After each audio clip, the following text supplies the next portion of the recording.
Cuerpo médico del Instituto Nacional Cardiovascular, INCOR de Salud.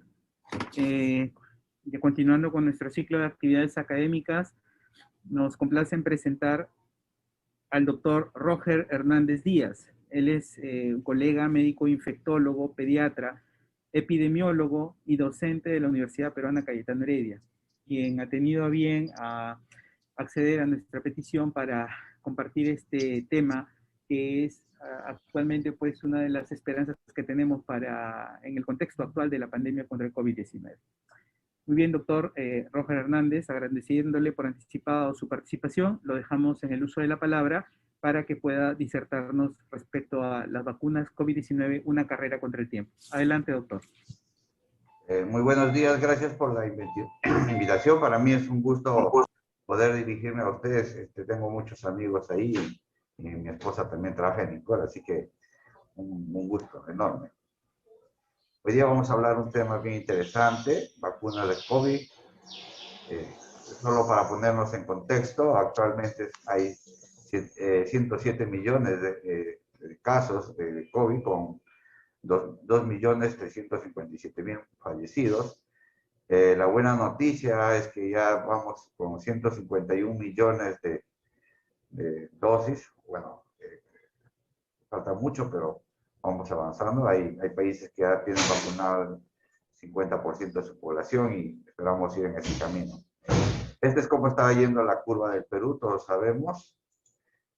Solamente para recalcar que ya tenemos 1.200.000 casos con 43.000 defunciones.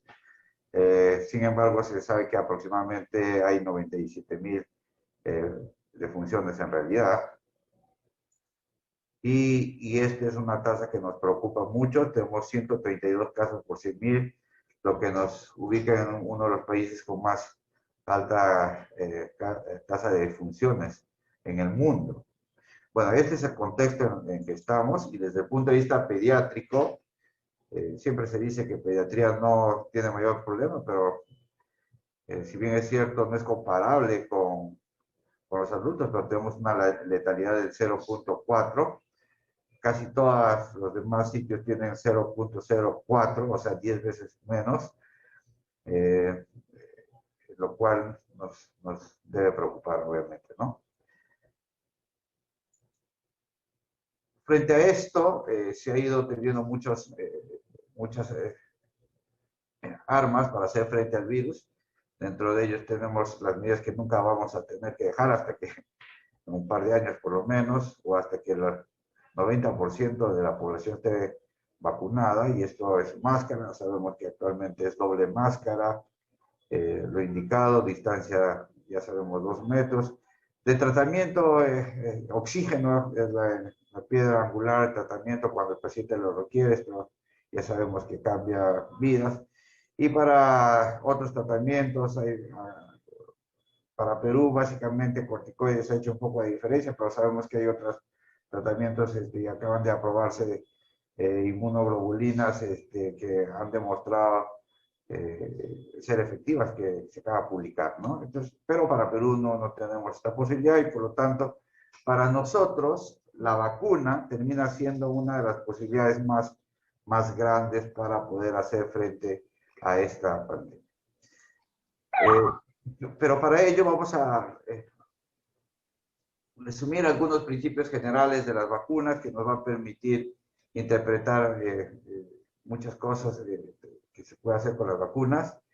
En general, una vez que has identificado al agente que causa la enfermedad, se identifica los antígenos que serán útiles para una posible vacuna. Y obviamente las vacunas tienen como fin el exponer a nuestro cuerpo a un antígeno que no causará enfermedad, pero provocará la respuesta inmune para eliminar el patógeno una vez que se infecte el paciente. Es importante señalar que no toda el antígeno es cualquier sustancia extraña capaz de provocar una respuesta inmune. Sin embargo, no toda la parte del antígeno es la que genera realmente la inmunidad. Los marcadores distintivos de los antígenos que activan una respuesta inmune se conocen como epítopes. Estos son realmente los que finalmente desencadenan una respuesta inmune. Yo podría tener, por ejemplo, la espícula, toda la región de la espícula que se está conformando por antígeno, pero hay regiones más específicas que son las que realmente van a desarrollar la respuesta inmune, de tal manera que si se da una mutación justo en esa parte que está funcionando como epítope, pues, realmente puede alterar la respuesta inmune. Además sabemos que hay células presentadoras, para nuestro caso macrófagos, células B activadas y células dendríticas. Estas células dendríticas son las que van a presentar el antígeno a los linfocitos para que se active la respuesta. Y sabemos también que los anticuerpos van a pertenecer a una familia de moléculas proteicas conocidas como inmunoglobulinas. Son empleados por el sistema inmunitario para identificar y neutralizar el virus, una bacteria, etc. Tenemos además los ayudantes inmunógenos, que son cualquier sustancia que incorporada a la vacuna acelera, prolonga o potencia la respuesta inmunogénica. De tal manera que yo puedo tener una misma vacuna con diferente ayudante y podría tener una respuesta mejor. Por lo tanto, esas son cosas que van a poder hacer la diferencia. Hay varios tipos de ayudantes que no vamos a repetir, pero simplemente para mostrar que hay varios tipos de ayudantes. Los mecanismos de los ayudantes son bien importantes tenerlos en cuenta. Hay 3 mecanismos, mantienen al antígeno atrapado en el sitio de la administración de la vacuna. Esto va a permitir que se esté activando a cada momento el sistema inmune. Mejoran la presentación del antígeno y inducen secreción de citocinas que actúan sobre los linfocitos T y B. Esto es bien importante y como lo vamos a ver un poquito más adelante. Bueno, una vez que tenemos todos esos elementos, vamos a ver qué pasa cuando viene una enfermedad. En este caso el virus es reconocido por las células dendríticas, que se van a comportar como células presentadoras. Estas células presentadoras le van a presentar la información a los linfocitos T. Los linfocitos T van a ayudar a que los linfocitos B se diferencien y formen anticuerpos. Y también va a hacer que las células T citotóxicas destruyan a las células infectadas. Pero todo este proceso puede demorar y mientras tanto la enfermedad puede causar súper daño y entonces eventualmente el paciente puede morir. Entonces lo que intenta la vacuna es hacer esto, tener estos anticuerpos listos para poder hacer frente a la enfermedad. Entonces, cuando uno habla del proceso de la fabricación de vacunas, primero hay que identificar al patógeno causante de la enfermedad, determinar el antígeno, específicamente el epítope, y una vez que tengamos esto, se va a crear la vacuna y se va a colocar al paciente. Pero cuando uno identifica el patógeno, acá, antes, por ejemplo, identificar un patógeno demoraba años, inactivarlo otros años, atenuarlo otros años, etcétera, etcétera. Todo lo que ahora nos ha llevado a los científicos 48 horas y ustedes van a explicar por qué esta vacuna salió tan rápidamente. Y que lo vamos a hablar un poco más adelante. Pero el principio es identificar al patógeno, determinar el antígeno y esto se pone a la forma de vacuna. Entonces, cuando se inyecta al paciente, apenas inyectada la vacuna, ya se comienza a producir la respuesta inmune. ¿Por qué? Porque se va a dar una liberación de agentes quimiotácticos vasoactivos que van a hacer que se active la primera línea de respuesta del sistema inmune, los neutrófilos, las células dendríticas.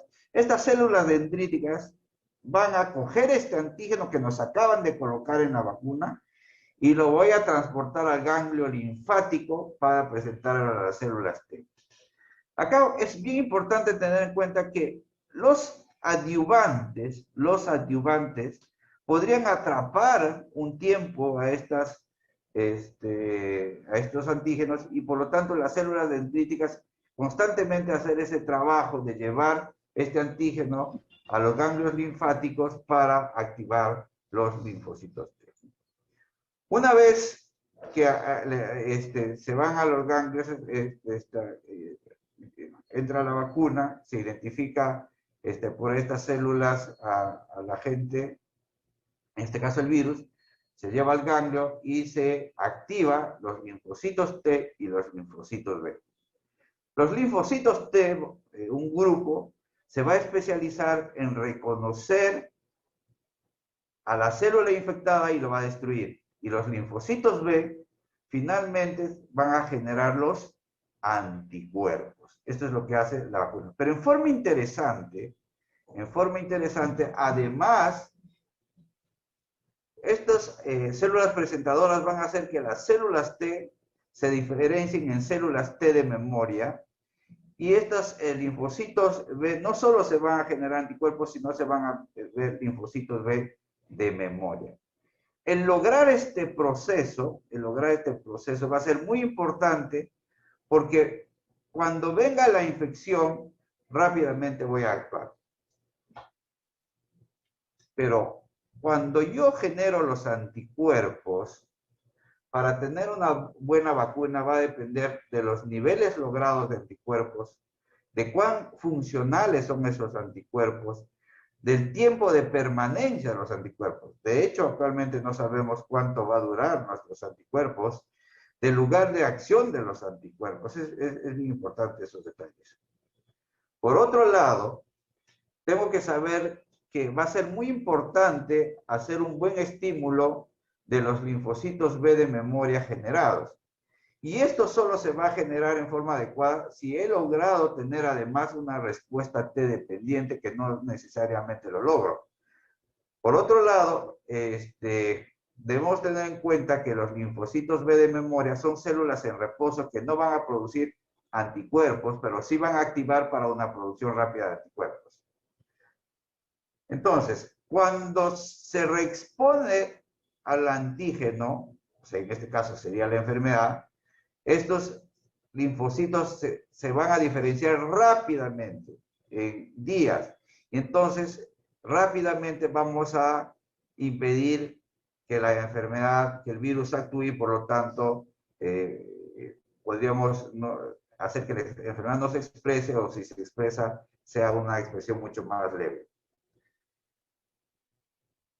Y con respecto a las células T, que van a comandar todo este ejército, van a haber varios tipos de linfocitos T, de memoria, centrales, residentes. Esto es súper importante. Los linfocitos T residentes se localizan en el tejido que permite inmediata reactivación, por ejemplo, el pulmón, por ejemplo, el riñón, etc. Entonces, voy a tener vacunas que me van a hacer que algunos linfocitos T de memoria residente sean súper buenos, algunos de memoria central sean buenos, etc.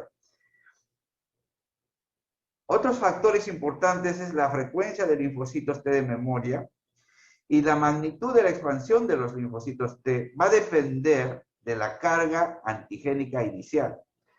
Eso explica, por ejemplo, por qué algunos pacientes que han tenido COVID leve, que no han hecho mucha respuesta antigénica, probablemente no hayan logrado que los linfocitos T se manifiesten en su real expresión o necesaria para que cuando venga la enfermedad yo impida su ingreso, y obviamente me puedo volver a enfermar. La presencia de linfocitos T de memoria también van a ser favorecidos por el equilibrio de interleuquinas, etcétera, etcétera. Finalmente, olvidémonos un poco de cada una de las funciones de esto, pero lo que se quiere decir es que cuando yo genero una vacuna, el éxito de esa vacuna va a depender del equilibrio, de la magnitud de este tipo de respuesta que estamos mencionando. Entonces, ¿cuál vacuna es mejor? Todavía no se puede saber. Vamos a ver cuál vacuna logra mejor equilibrio, mejor permanencia de todas estas, de este tipo de células que estamos mencionando.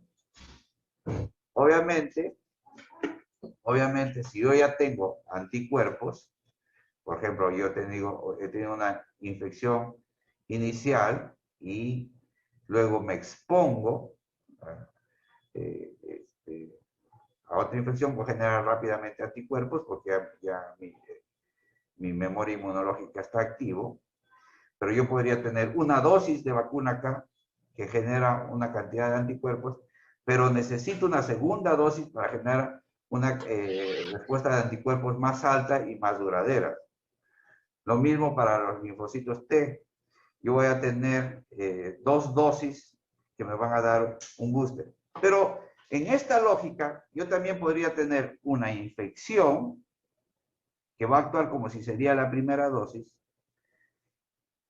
Y cuando me pongo la vacuna, la primera dosis de vacuna, puede ser el que se comporta como un booster. Pero para yo tener un buen booster, tiene que pasar un tiempo adecuado. Los estudios para esta vacuna han señalado que el tiempo adecuado podría ser entre 3 y 4 semanas para lograr este booster. Sin embargo, se ha visto que cuando hay pacientes que han esta segunda dosis, este booster logrado es un poco mayor. Entonces acá viene la primera pregunta clásica que se hace. Oye, ¿sabes qué? Acabo de tener una infección por COVID. ¿Cuánto tiempo después me debería vacunar? ¿Cuál sería mi mejor escenario? En principio, uno se puede vacunar a las 2 semanas de haber sido infectado por el coronavirus, porque además antes, si tú vas a que te pongan la dosis antes, puedes estar contagiando, por lo tanto nunca debes irte a que te vacunen antes de las 2 semanas. Pero en principio, a partir de las 2 semanas, yo podría vacunarme. Sin embargo, si yo espero una tercera o cuarta semana y considero que esta infección que he tenido es mi primera dosis de vacuna, a la tercera y cuarta semana, que sería mi vacunación, voy a tener un booster mejor. Entonces, lo que estamos recomendando, esta es solo una opinión, obviamente, es que aquellos que han tenido infección, bueno, les decimos, fíjate, esta infección va a funcionar, entre comillas, como tu primera dosis, y tu primera dosis real va a ser su booster, y es mejor que esperes entre 3 y 4 semanas. Sin embargo, tu primera infección no necesariamente genera un buen nivel de anticuerpos. Por lo tanto, no necesariamente con tu primera dosis voy a lograr el nivel necesario para estar protegido. Por lo tanto, igual yo debo ponerme las 2 dosis. O sea, no vale que quede como concepto, bueno, como ya tuve infección y ya me puse mi vacuna, ya tengo mis 2 dosis. Eso no es como concepto. Si el tiempo lo demuestra que es adecuado, bueno, sí, pero en este momento no se cuenta como la primera dosis, sino que teóricamente estamos hablando cuál sería tu mejor momento inmunológico para vacunarte si es que eres un paciente que acaba de tener COVID, tratando de hacer una explicación inmunológica. Bueno, una vez que tenemos esto, sabemos que las vacunas para COVID son de varios tipos. Hay vacunas de células enteras y vacunas de componentes. Las vacunas enteras, inactivadas o vivas atenuadas. Ojo, nuestra vacuna de Sinopharm es inactivada. A cada momento están diciendo que es atenuada, pero no, es inactivada. También tenemos proteínas similares al virus. Tenemos proteínas del patógeno. Tenemos basadas en ADN y ARN. Y tenemos vacunas basadas en vectores virales que van a actuar. Entonces, estos son todos los tipos de vacunas que al momento tenemos para coronavirus. ¿Cómo se ha pasado este proceso? Bueno, hay estudios preclínicos, hay fase 1, fase 2, fase 3 y la farmacovigilancia, que algunos le consideran una fase 4. En la fase 1, básicamente se ve seguridad inicial de la vacuna, usualmente menos de 100 voluntarios. En la fase 2, ya se evalúa respuesta del sistema inmunológico a diferentes dosis. Entonces ahí sacas, hoy que vas probando varios tipos de dosis y ve cuál da más efectos benéficos y que además tengan menos efectos adversos. Acá se usa entre 200 a 500 voluntarios. Cuando ya se tiene más o menos cuál es la dosis, sabemos que sigue siendo segura, pasamos a una fase 3, donde se evalúa un gran número de personas. Para ello, las pruebas de fase 3 se tienen que hacer obviamente en forma aleatoria, doble ciega o triple ciega, de tal manera que realmente se demuestre que es segura y eficaz. Y finalmente la farmacovigilancia en miles de personas para ver efectos adversos, por ejemplo, muy raros o cómo funciona la vacuna en realidad. Estas fases, acuérdense, siempre hemos estado hablando que tienen su tiempo de duración, que puede llegar a 10 a 15 años para manufacturar una vacuna, y esto ha generado mucha controversia. ¿Y por qué la vacuna de COVID solo ha demorado un año? Entonces, es una vacuna muy rápida, y etcétera, etcétera, y eso vamos a comentar en las siguientes diapositivas. Fíjese, el tiempo para fabricar el COVID ha sido mucho más rápido. Y si vemos cuánto ha demorado fabricar vacunas, malaria, no tenemos una vacuna para la malaria, hay intentos, pero no tenemos, y lo están probando desde 1880. Tuberculosis se logró tener, bueno, BCG, 1927, fiebre tifoidea. Fíjense todo el tiempo que está durando en obtenerse una vacuna. Rotavirus tomó del 73 al 2006, sarampión tomó 9 años. Sin embargo, coronavirus tomó un año. ¿Cuáles son las explicaciones para que eso suceda?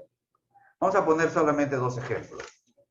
Malaria, por ejemplo, ¿por qué es tan difícil hacer una vacuna para malaria? Bueno, porque hay varios estadios, e infecta a los glóbulos rojos, por lo cual hace que sea menos detectable para el sistema inmunitario, porque el sistema inmunitario al glóbulo rojo obviamente lo identifica como tal y no va a generar anticuerpos. Por otro lado, las enfermedades son transmitidas por vectores. El control depende también de medidas sanitarias para su erradicación.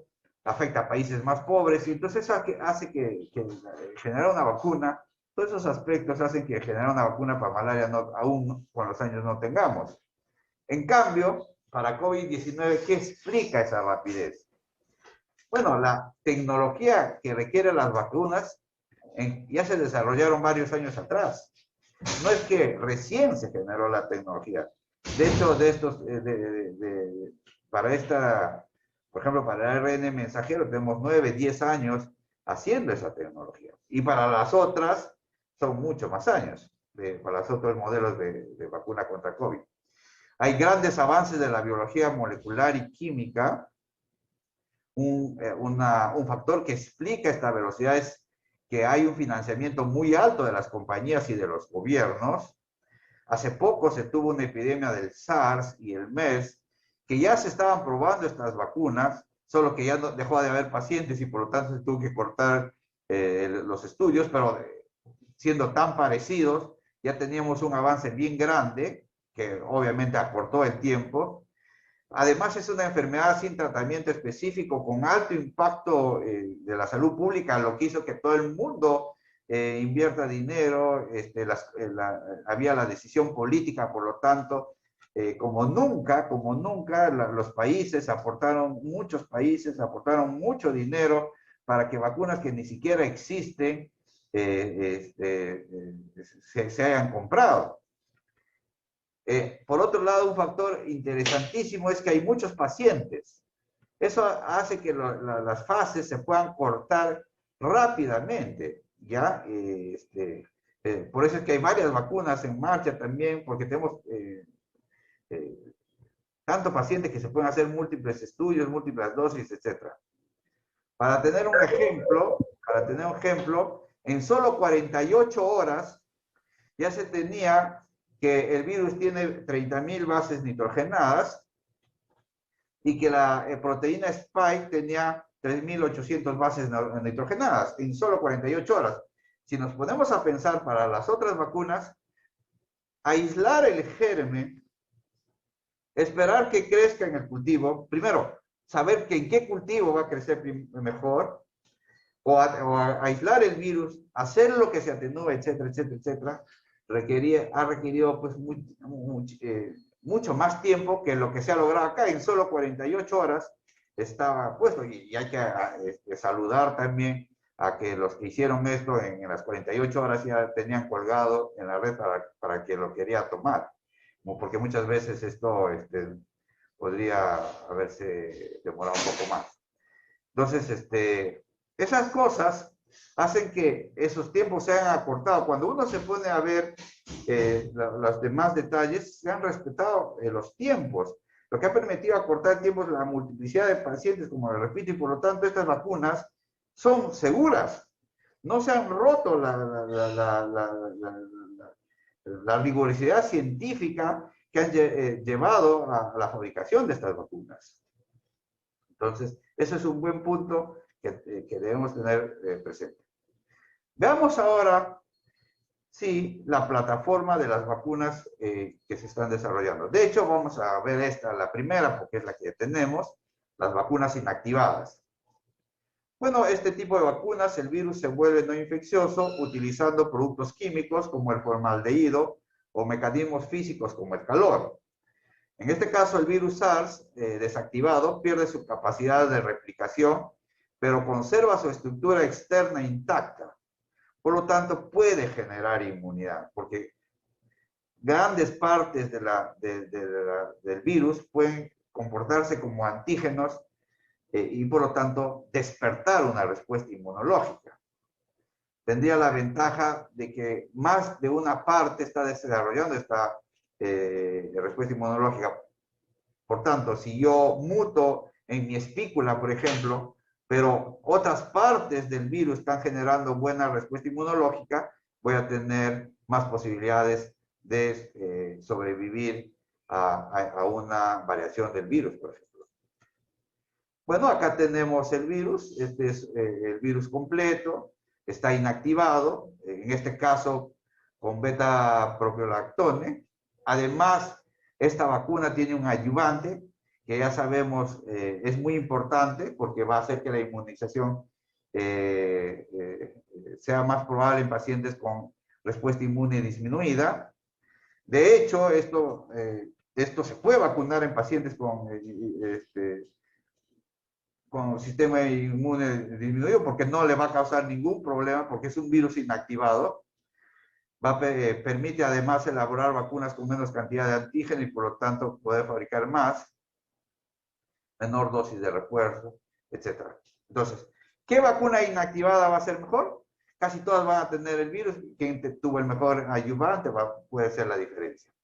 Entonces ya habíamos visto, estas células presentadoras captan al virus y le presentan a las células T, que van a activar las células B para fabricar los anticuerpos. También van a activar a los linfocitos T para que tenga células especializadas en destruir una célula infectada. Entonces, ¿cuáles son las ventajas de esta vacuna inactivada? Tecnología aprobada por años, más de un siglo. Por ejemplo, tenemos polio inactivada, rabia, hepatitis A, respuesta inmune fuerte y rápida. ¿Cuáles son sus desventajas de esta vacuna? Pueden requerir más de una dosis de refuerzo. La producción requiere trabajar con gran cantidad de virus. Y es cierto, puede tener menos actividad en personas con inmunodeficiencias. Puede tener menos actividad quizás en poblaciones mayores. Vamos a ver qué salen en los papers. Para Sinopharm no tenemos todavía, pero vamos a ver cómo va a funcionar este grupo de pacientes. Pero mal no le va a hacer, le puede hacer de repente esta persona va a requerir más dosis de refuerzo. ¿Cuáles son las que están en el mercado? Sinopharm, Sinovac, y otras. Casi todas, tienen Sinopharm ha hablado de una eficacia del 79-80%, dos dosis separadas por 3 semanas.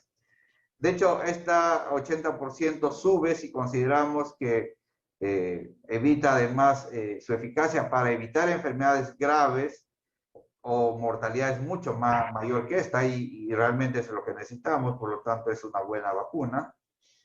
Estas son las aprobadas en China, en Egipto, en Emiratos Unidos. Esto es lo que tenemos. ¿Qué hay con respecto a la línea de tiempo de Sinopharm? En enero del 20, Sinopharm inicia el desarrollo de la vacuna. Ya en 14, Emiratos Unidos aprueba inicialmente en parte de sus trabajadores de salud.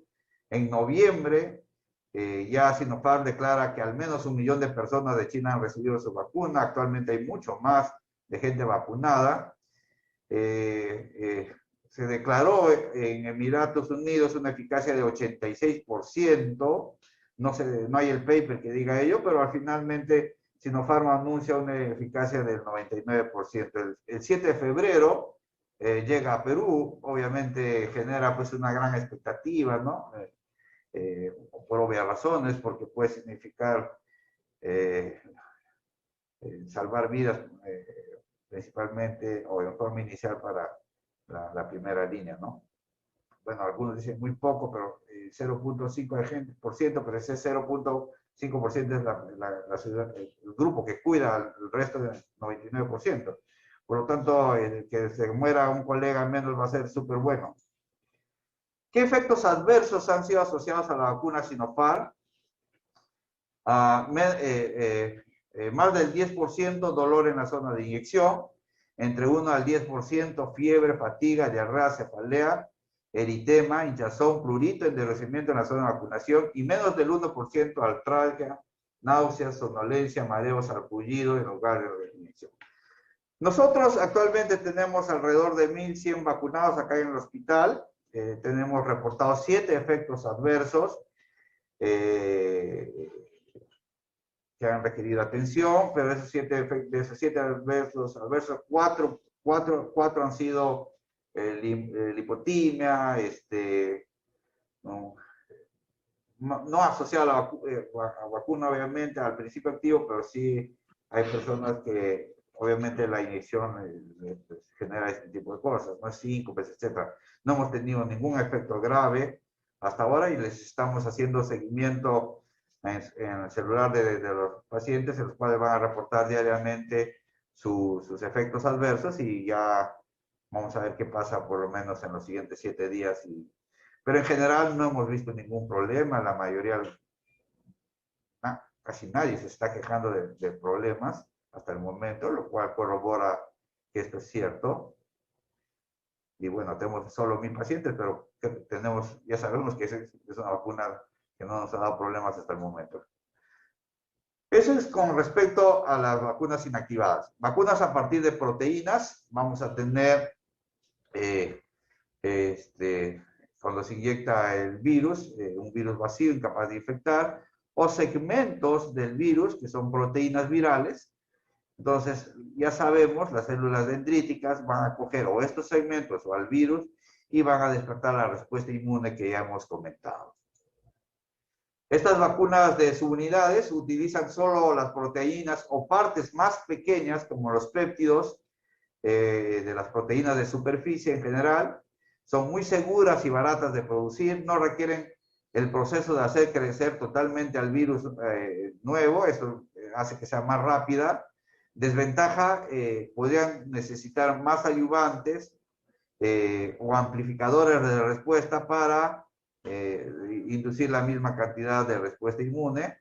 Tenemos estas, Novavax y Medicago, que están en estudio. Luego tenemos ya desarrolladas estas vacunas de vectores virales. Es bien interesante esta tecnología. Se usan como vectores a los virus, es decir, hace que el virus pierda su capacidad de infectar, pero que sí transporte el material genético que queremos que se exprese. Entonces, esta modificación genética hace que este virus actúe como vehículo de transporte, ¿no? Hay dos tipos de vectores virales, los que pueden replicarse dentro de las células y aquellos que no pueden hacerlo.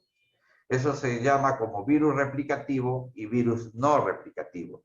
El virus replicativo tenemos que se usan como vectores, es muy usado el virus del sarampión, que pueden llevar los genes de la espícula. Estos virus se replican en la célula del paciente y van a fabricar buena cantidad de ARN que contiene el mensaje. Este va a ser captado por la célula dendrítica y le va a generar la respuesta inmune. O puedo tener un virus no replicativo, simplemente entra el virus, no se replica. Por ejemplo, lo que se está usando ahora son virus de adenovirus, varios adenovirus, y no se replica, pero es captado por la célula dendrítica y genera la respuesta inmune. Entonces, los vectores con virus replicativos, los virus replicativos atenuados, son virus de otros tipos, como las del sarampión, el de la polio, la viruela, pero atenuados y modificados para que produzcan las proteínas SARS. Existe la posibilidad de que algunos casos los virus puedan revertir su virulencia y como se replican, eventualmente existe la teoría de que pueden generar la enfermedad. Por otro lado, sabemos que las personas ya tenemos inmunidad preexistente para algunos de estos virus replicativos y podrían hacer que pierda su eficacia como vector viral. Los que estamos usando actualmente son virus no replicativos. Los genes clave para la replicación han sido inactivados.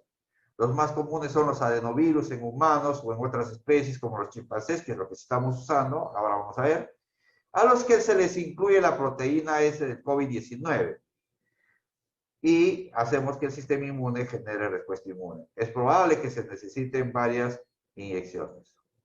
Este es lo que estamos usando, el adenovirus, inactivado, sin capacidad de reproducirse, pero que lleva la proteína, el mensaje para generar la espícula. Acá está el mensaje para generar la espícula. Entonces ingresa a la célula, va a haber unos que entran al núcleo de la célula. Este DNA se va a convertir en RNA mensajero y este RNA mensajero va a ser leído y se va a formar las proteínas Spike. Estas proteínas Spike van a ser identificadas por las células dendríticas y otra vez el proceso que nos lleva a la respuesta inmune, que es generar anticuerpos y destruir a las células infectadas. ¿Qué vacunas de vectores virales tenemos? La vacuna de Oxford, de AstraZeneca. El equipo de Oxford AstraZeneca utilizó como versión modificada un adenovirus de chimpancé, conocido como CH de chimpancé, adenovirus COVID-19. Puede ingresar a las células, pero no puede replicarse dentro de ellas, es un activado. Y su efectividad fue del 62 al 90% dependiendo de la dosis. Más o menos el 20-25% de pacientes recibieron una dosis reducida, la primera dosis, y las otras dosis ¿qué explica esta diferencia? Perdón. Bueno, lo que pasó en ellos es que un grupo de pacientes finalmente su primera dosis llevó menos cantidad de antígenos que el resto de pacientes y se vio que cuando recibían su segunda dosis, los que recibieron la primera dosis con menos cantidad de antígeno desarrollaron mejor respuesta inmune que aquellas que en las dos dosis tenían los antígenos completos, por así decirlo.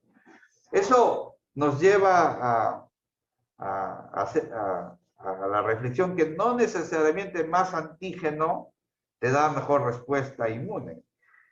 Solo los estudios nos van a decir cuál es la concentración de antígeno mejor para la vacuna. Porque hay gente que dice, no, me pongo más vacuna, más dosis, doble dosis. Ya me vacunaron no sé, pues me vacunaron en Caetano y también tengo la posibilidad que me vacunen en INCOR. Me pongo, pues tengo 2 dosis. No necesariamente, más no te va a hacer, pero no necesariamente vas a generar más respuesta inmune. Más no siempre es mejor, pasa como en los antibióticos. Más antibióticos es usualmente menos. Entonces, la combinación, ya habíamos comentado esto. Luego tenemos otro vector viral, la Sputnik. Acá es bien interesante. Ellos usan adenovirus también, adenovirus 26S para su primera dosis y adenovirus 5 para su siguiente dosis. El adenovirus 26 es mucho menos infrecuente, es menos frecuente, perdón, en el ser humano. Y esta combinación hacen para que es la posibilidad teórica de que el sistema inmune reconozca a un adenovirus 5 no impida su... La patilínea, pues. Entonces, estos los vectores Spike. Hay 2 dosis. La primera dosis hemos visto con adenovirus 26 y la segunda dosis con adenovirus 5. La eficacia reportada es 92%, temperatura 2,8 grados. Los efectos adversos reportados para esta vacuna, dolor, lo reportan dependiendo de la dosis, y ahí me refería cuando hacen los estudios de fase, ver cuál dosis es la que menos dolor y más efectividad me da a la vez. El enrojecimiento, ácido y hinchazón son los efectos adversos más comunes. Dolor, enrojecimiento, hinchazón. Felizmente todos el dolor leve o moderado. Las vacunas de vector viral, AstraZeneca, finalmente reportan una eficacia del 70%. Son 2 dosis separadas 4 semanas. El Instituto Gamaleya, que es el Sputnik, reporta una de 91% y 2 dosis separadas 3 semanas. Hay CanSino, Johnson Johnson, que están hablando de que son necesarias solamente una dosis. Se han aprobado en varios sitios. Luego tenemos las vacunas de nanopartículas. Estas últimas vacunas tienen un alto potencial por su seguridad. También tienen que usar ayudantes. Y luego tenemos a las vacunas de ácido nucleico, ARN o ADN, que es como la nueva tecnología para hacer vacunas. Bueno, hay 2 posibilidades. Te vacunan una con ADN. Este ADN va a ingresar a la célula, al núcleo, en este caso sí va a ingresar al núcleo, y esto va a generar un ARN. Ese ARN va a ser leído y se van a formar las proteínas que van a ser captadas por las células presentadoras y finalmente la respuesta inmune.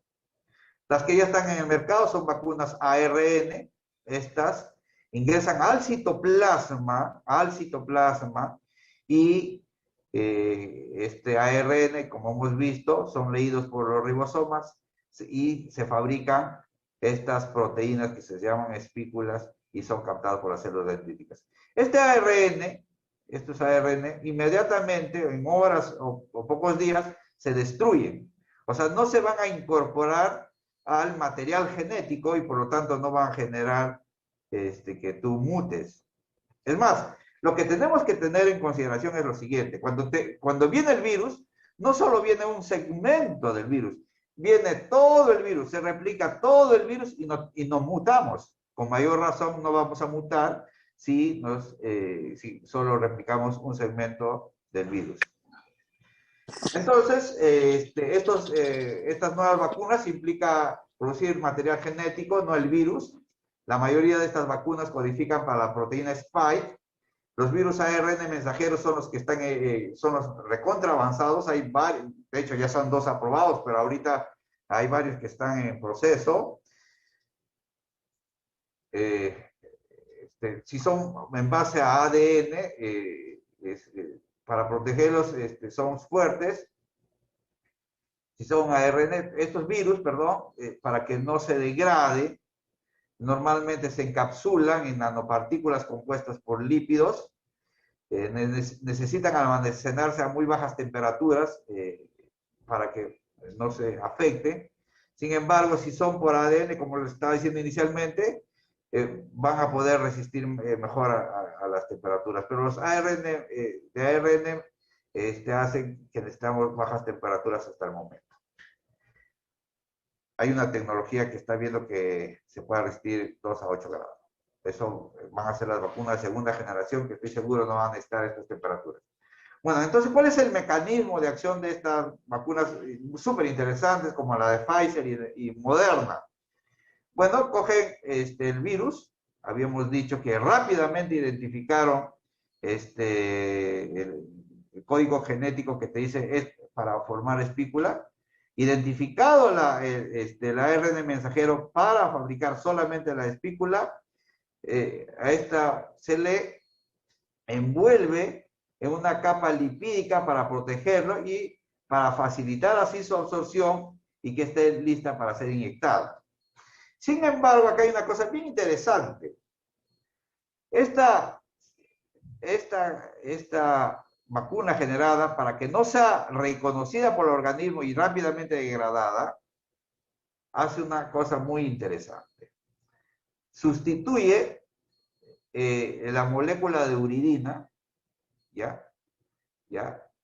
Una molécula muy parecida que permite que el virus, que esto pueda ingresar al organismo y pueda no ser destruida. Esta tecnología para lograr este cambio tiene como 4 a 5 años de conocerse. Por eso, volvemos a lo que estábamos comentando. No es que esta vacuna se haya generado en un año. Hay mucha tecnología, mucho conocimiento detrás de esto y que ha permitido que esta vacuna salga en un año. Entonces, una vez que está ARN mensajero envuelto en esta capa lipídica, ingresa al citoplasma, hace que el ARN mensajero sea leído por los ribosomas y se fabriquen espículas. Este ARN mensajero, repito, es destruido en las siguientes horas. No hay forma que se incorpore a tu material genético. Y estas proteínas van a ser reconocidas por las células dendríticas y lo mismo, van a ser presentadas a las células T, las que a su vez van a hacer que los linfocitos B se diferencien en anticuerpos y los que a su vez van a hacer que una célula infectada sea destruida y se genere además células de memoria. ¿Qué interesante tiene esta vacuna? Tiene una eficacia del 95%. Fíjese, es una belleza esta gráfica. Fíjate, a los 14 días de la primera dosis, ya tú ves cómo comienza a haber diferencia entre el grupo que recibió placebo y el que recibió la vacuna, solamente 14 días después de la primera dosis. Y bueno, después se logra efectos muy altos. ¿Cuáles son los efectos adversos? Bueno, dolor en un 80%, leve en la mayor parte de pacientes, en forma interesante. Las personas mayores tuvieron menos dolor que los menores. Creo que ya uno va con los años aprendiendo a ser cada vez más valiente. Enrojecimiento, sí, igual, enrojecimiento igual, hinchazón igual. Es la percepción del dolor, sí, menor en los mayores. Esto es para la primera dosis. En forma interesante, para la segunda dosis, comparemos la 83 y para la segunda dosis 78. Sin embargo, para otras vacunas se ha visto que para la segunda dosis hay más dolor que para la primera. Para esta vacuna se ve más bien al revés, que para la segunda dosis los efectos son menores. En cuanto a los efectos sistémicos reportados, fiebre, 5%, fatiga, hasta un 30-40%, felizmente la mayoría leve moderado, cefalea hasta un 30-40%, si se fatiga, cefalea, son como importantes, ¿no? Después menos importantes, escalofrío, diarrea, dolor muscular, dolor articular. Lo mismo, los mayores tienen bien parecido, tanto para la primera y segunda dosis se mantiene fiebre, fatiga, cefalea, escalofríos. ¿Qué otras reacciones adversas se han reportado? Prurito en el lugar de la inyección, dolor en la extremidad, agrandamiento de los ganglios linfáticos, dificultad para dormir. Todos estos efectos son menos del 1%. debilidad en los músculos, parálisis facial. Se ha reportado también anafilaxia en 10 casos por millón. Lo usual es que las vacunas tengan un caso por millón. Entonces, digamos que para estas vacunas ARN mensajeros se está reportando un poco más de anafilaxia. No sabemos si porque se vigilan más o porque efectivamente hay algo de estas vacunas que nos está produciendo un poquito más, pero sigue siendo poco, pero no deja de ser importante porque estamos hablando de anafilaxia. Sin embargo, todos los casos que ha habido de anafilaxia han sido adecuadamente manejados. No hay un caso reportado de mortalidad. En forma interesante esta vacuna, en todos los grupos etarios, y esto es lo que la hace maravillosa, tiene una buena eficacia. No necesariamente va a pasar lo mismo para las vacunas, las otras, la de virus y la de la de inactivada y con la vector. Eso hace que algunos países recomienden, por ejemplo, la de vector viral hasta los 55 años, y a partir de los 55 años, digan, bueno, a partir de 55 años, 60 años, yo voy a usar la vacuna de Pfizer o de Moderna. ¿Por qué? Porque esa sí ha demostrado ser útil a lo largo de todos los grupos etarios. Bueno, ellos se pueden dar ese lujo de hacer esto, ¿no? También en todas las razas. Y entonces, eso es muy importante. Hay una similitud entre la vacuna Moderna y Pfizer, son obviamente ARN mensajero, se administran intramuscular, necesitan 2 dosis, ambas son envueltas en nanopartículas de lípidos, pero sí hay una diferencia interesante entre las dos vacunas. Bueno, vamos a hacer esta es una gráfica, esta es la proteína Spike, y la proteína Spike tiene como 2 segmentos. El segmento S1, que contiene la región de unión al receptor, si yo muto acá, voy a tener más problemas, y también voy a tener la S2, que ayuda a que se produzca la fusión entre el virus y la célula. Es bien importante toda la espícula en general. Entonces, en su estructura primaria, este virus tiene la región S1 y S2. ¿En qué se diferencia Moderna con Pfizer? La de Moderna mantiene intactas ambas unidades, S1 y S2. En cambio, la de Pfizer solo tiene la subunidad 1, que se une al receptor, el receptor dominio. ¿Y cuál es la diferencia? Se sabe que cuando tú mantienes esta región S1 y S2, vas a desencadenar mejor respuesta inmune a que si solo te quedas con la región S1. Entonces, Pfizer, ¿qué ha hecho? Bueno, la Moderna no incluye ayudante que amplifique la respuesta inmunológica, y Pfizer, para compensar esta posible diferencia, porque todo es teórico hasta el momento, ¿qué ha hecho? Ha puesto un ayudante y listo.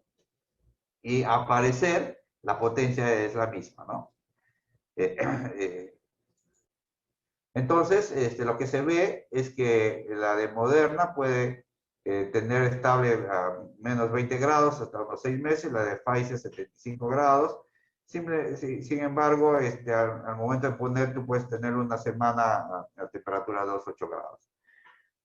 ¿Cuáles son las vacunas? Moderna, que habla del 94%, BioNTech, Pfizer, 95%, la CureVac, que está, en Perú se está estudiando, hay 4 centros, acá todas son, la Moderna separada por 4 semanas, la de Pfizer separada 3 semanas, y hay otras candidatas que están muy avanzadas.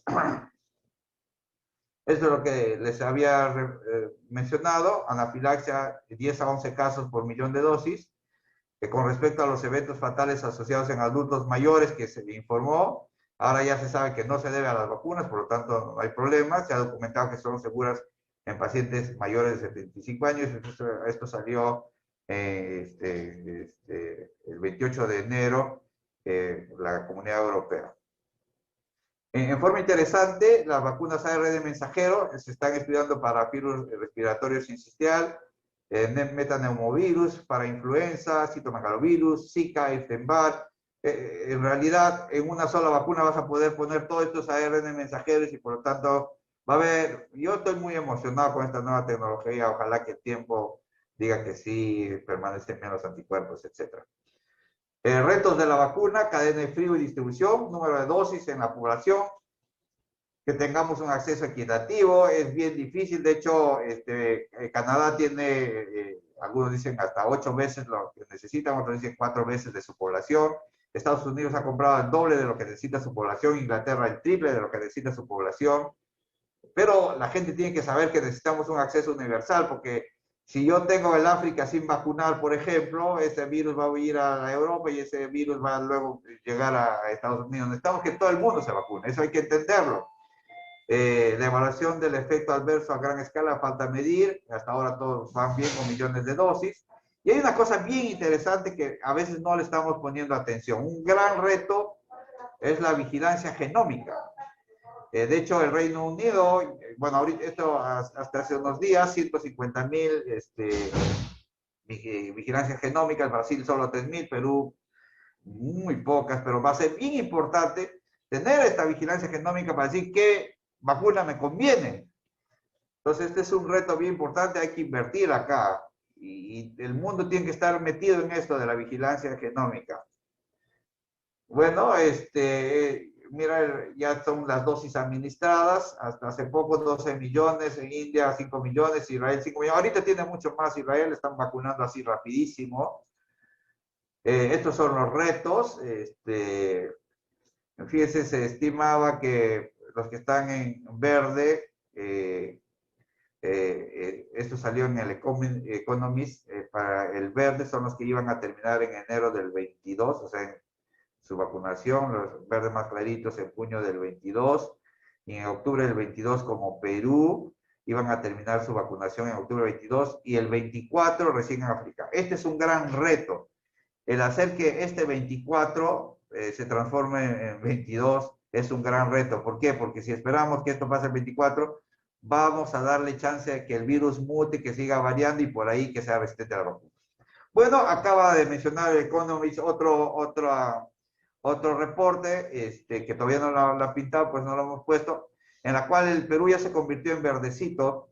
Entonces, esto es bien interesante en estos pocos meses. Ahorita el Perú es uno de los países de Sudamérica, creo que el país de Sudamérica que más dosis aseguradas ya pactadas y compradas teóricas tiene el Perú. O sea, de ser el peor país de Sudamérica, uno de los países de Sudamérica, en teoría ahorita somos el país que ya tiene más. Esto ha sido un cambio en los últimos meses en realidad. Entonces, eso es una buena noticia que también hay que resaltar.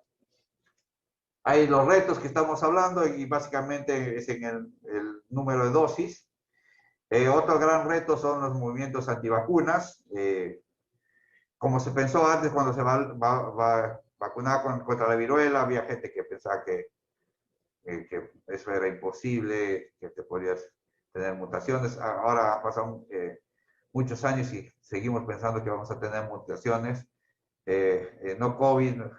Entonces, hacer grupos que no contra los antivacunas, sino tratar de, varios de los antivacunas son desinformación. Hay otros que no, pero hay mucha gente que puede salir del lado oscuro si tenemos buenas estrategias de comunicación. Y ya para terminar, fíjense en forma interesante cómo cae la enfermedad con respecto al aumento de dosis vacunadas. Entonces, para controlar la enfermedad, si queremos controlar la enfermedad, tenemos que hacer que tengamos un programa de inmunización altísimo. Se calcula que para controlar coronavirus necesitamos entre 85 a 90% de la población mundial para que este se controle. Mientras se suba, la enfermedad va a bajar, pero todavía va a estar activa y un virus que muta mucho nos va a hacer problemas, o sea, va a pasar un buen tiempo. Si por alguna razón hay una caída en la confianza, va a haber brotes. Esto es la historia natural para todas las vacunas y la enfermedad que controlan. Entonces tenemos un camino por recorrer. Bueno, muchas gracias. Esto es lo que les traía. Si tienen alguna pregunta, con mucho gusto lo vamos a responder. Bueno. Muchas gracias, doctor Roger Hernández. Muy buena, excelente disertación respecto a todo lo que concierne a vacunas. Muchísimas gracias. Dejamos dentro del grupo, si es que tienen preguntas, y yo voy a empezar con una primera, doctor. Sería pues en el mundo ideal tener pues contar para nuestros distintos grupos o por riesgo tener las distintas vacunas según la tecnología de fabricación. Ahora, ¿qué hay con el hecho de que nosotros podríamos como país soportar la tecnología de las vacunas por el ARN, que tengan ARN, como la de Pfizer, la de Moderna? ¿Y qué pasaría si es que se pierde ese control de temperatura, ¿no? ¿Qué podrían pasar para las personas que se lleguen a vacunar si es que hay una pérdida en el control de la temperatura y si es que tuviésemos la tecnología tenemos nosotros para soportar esa... Ya. Interesante. Cuando uno escoge una vacuna, tiene que escoger, obviamente... discúlpame, pensé que habías terminado la pregunta. Sí, doctor, sí, ya, te decía que muy interesante porque cuando uno escoge la tecnología no solo tiene que decir supuestamente cuál es la más eficaz, sino cuál finalmente yo le voy a poder establecer en mi población. De hecho, estas vacunas que requieren muy bajas temperaturas, incluso para los países que tienen mucho mejor tecnología, les ha sido difícil, han desperdiciado muchas unidades, en verdad. Tienen problemas al respecto. Va a ser más difícil para el Perú. De hecho, que si viene acá, como que tengo entendido que hay 20 millones de dosis con Pfizer. Lo que recuerdo ahorita, no sé si me estoy equivocando, va a tener que ser en zonas donde básicamente supongo en la costa, donde se pueda hacer esto. Pero ahí tú puedes hacer convenios con la empresa y que ellos garanticen esa temperatura. Recuerden que una semana a 2 y 8 grados es posible que se conserven estas vacunas. Pero si no se consumen esa semana, se tienen que desaparecer. La buena noticia también es que hay vacunas de ARN mensajero que están tratando de probar a temperaturas a 2, 8 grados, usando otra tecnología, o sea, siendo ARN mensajero, haciendo que con otra tecnología puedan soportar temperaturas menores. Eso va a ser un gol cuando se logre eso. Van a ser las vacunas de segunda generación. Creo que va a tener menos problema. Y bueno, vamos a ver qué pasa con el tiempo, pero yo creo que sí se puede lograr que esta vacuna, pero no va a ser para todos los sitios, en verdad. Hay sitios que va a ser imposible llevar esta vacuna, ¿no? No sé si hay otra pregunta. Sí, buenos días, Roger. ¿Me escuchas? Sí. Te habla Lucho Vera. Hola, Lucho, qué gusto escucharte. Un abrazo. Igualmente, Roger, gracias por la presentación excelente que ha aclarado muchas dudas. Yo quería hacerte una pregunta en cuanto a cuando hablamos de eficacia, de eficiencia de la vacuna, ¿a qué nos referimos? Y esto lleva a la segunda interrogante, es, ¿nos protegen estas vacunas contra los casos severos que nos llevan a UCI? Ya, perfecto. Una cosa es la vacuna en el escenario ideal, en la cual estoy bajo un protocolo y te hago el seguimiento y vigilo tus síntomas y chequeo que se use la dosis correcta, que la temperatura esté adecuada y por lo tanto tengo tanta eficacia.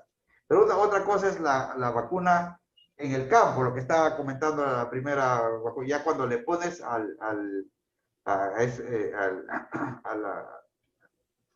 la vacunación masiva, en la cual no necesariamente estás controlando todas las variables, ahí puede bajar un poco.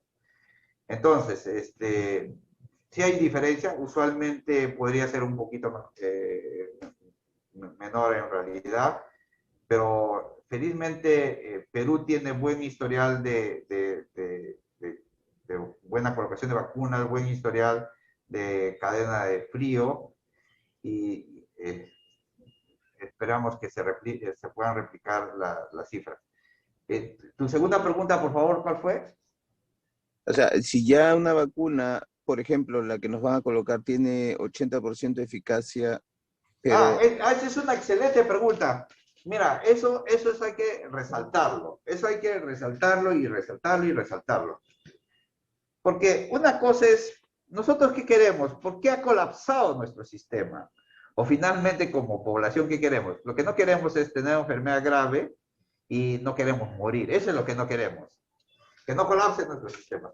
Bueno, queremos no enfermarnos.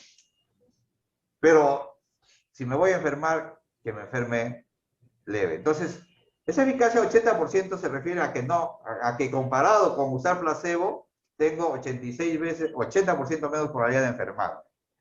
Pero, fíjate, si hablo ya de mortalidad o de ir a UCI, de enfermedad grave, esa eficacia es mucho más alta, no es 80%, debe ser alrededor de 95, 98%, que es lo que finalmente quiero.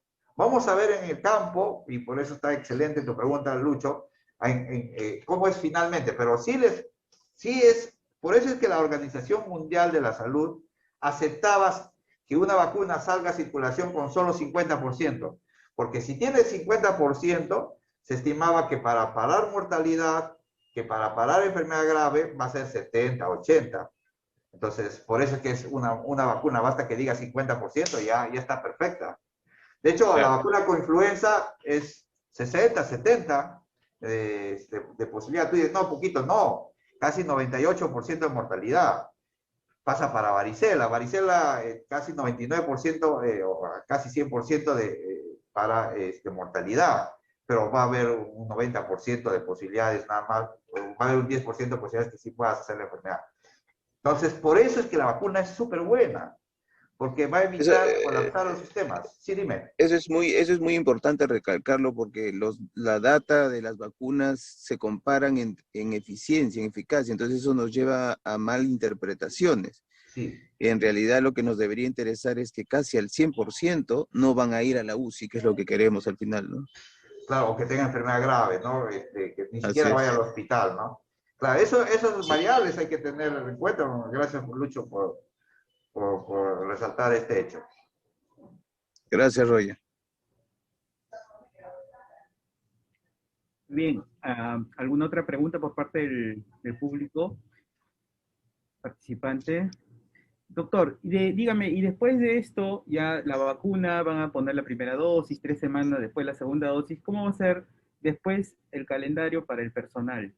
O sea, ¿cada cuánto tiempo se va a tener que colocar? Si llega la nueva tecnología, nos podríamos después, según calendario, volvernos a colocar. ¿Cómo sería ese aspecto? Mira, a ver, cuando se ha visto la enfermedad, la duración de los anticuerpos para el 80% de personas dura 8 meses. La inmunidad que te produce la enfermedad. El 80% le dura 8 meses, ¿no? 8. O sea, pero va a haber un porcentaje que va a perder su inmunidad al tercer mes, al cuarto mes. Va a depender de la respuesta, esa que hablamos al comienzo. ¿Cuánto antígeno desperté? ¿Cuánto logré de respuesta? Pero ojo, cuando hablamos de que al octavo mes solamente el 80% mantiene sus anticuerpos, solo estamos hablando de anticuerpos. Pero ya habíamos visto al inicio que en verdad la respuesta inmune no solo se basa en anticuerpos, se va a basar también en cuánto desarrollo mis linfocitos T, esos grupos de linfocitos T, cuál grupo predominó. En forma interesante, fíjate, esta es una cosa bien interesante. Cuando tenemos el sistema inmune, siempre decimos que las interleuquinas, etcétera, son parte de la respuesta inicial de la respuesta inmune, y más bien las células T, la activación de las células T y de los anticuerpos es una respuesta ya específica. Y ahora se sabe que esas interleuquinas que han sido expuestas a una infección ya son interleuquinas entrenadas. No estamos hablando de memoria, estamos hablando de interleuquinas entrenadas. ¿Ya? De tal manera que cuando viene la infección, esas interleuquinas entrenadas van rápidamente a reconocer el virus. Entonces, nosotros estamos diciendo que se ha destruido el 80% de anticuerpos al 8º mes, pero eso no significa que no estés protegido. Eso no significa que no estés protegido, porque el resto de tu sistema inmune puede estar actuando. Un ejemplo muy bonito de esto es la vacuna de hepatitis B. La vacuna de hepatitis B, antes tú te vacunabas cada 10 años porque tenías que tener más de 10.000 unidades de anticuerpos para decir que estás protegido. Hasta que se descubrió que tú podías tener cero no identificable de anticuerpos linfocitos, de anticuerpos para hepatitis B, pero no te daba la infección hepatitis B. ¿Por qué? Porque cuando venía la infección, tus células B de memoria y tus células T de memoria se activaban, y a pesar de tener bajos niveles de anticuerpos para hepatitis B, en teoría no protectores, lograbas vacunar, defenderte la protección. El tiempo nos va a decir realmente cuánto es de protección que tenemos. Para las vacunas estamos de inicio. No sabemos cuál vacuna me va a dar más respuesta, y cuando mida la respuesta, cómo lo voy a medir, etc. Obviamente nosotros los clínicos no vamos a querer medir anticuerpos, linfocitos T, no. Nosotros vamos a querer a ver cuál vacuna me hace que me enferme menos grave, y cuál vacuna en el tiempo me produce menos mortalidad. Y esto conlleva un reto bien importante, porque el sistema nacional tiene que tener bien registrado qué vacuna recibió tal individuo y qué otra vacuna recibió otro individuo. Y también requiere de mucha honestidad de nuestra parte, que si yo me puse la vacuna X ahora y dentro de 5 meses me ponga la vacuna B, yo tenga que informar al sistema. Eso, imagínense, necesitamos activar un sistema de información bien grande para que sepamos en Perú cuál es la vacuna o cuál combinación nos va a interesar. Ese es un reto bien interesante. Y además puede ser que te duren los anticuerpos, pero si el virus muta, si el virus cambia y se hace resistente a la vacuna que tenías, vamos a tener que tener otras. O sea, ese es el otro gran reto. Por eso lo que tenemos que darnos cuenta es que todos nos tenemos que vacunar. Se tiene que vacunar África, se tiene que vacunar el mundo, en ese mismo sentido. Oye, si yo ya me puse una dosis, no me voy a poner otra dosis, pues que mi compañero se ponga la otra dosis, porque queremos más gente vacunada.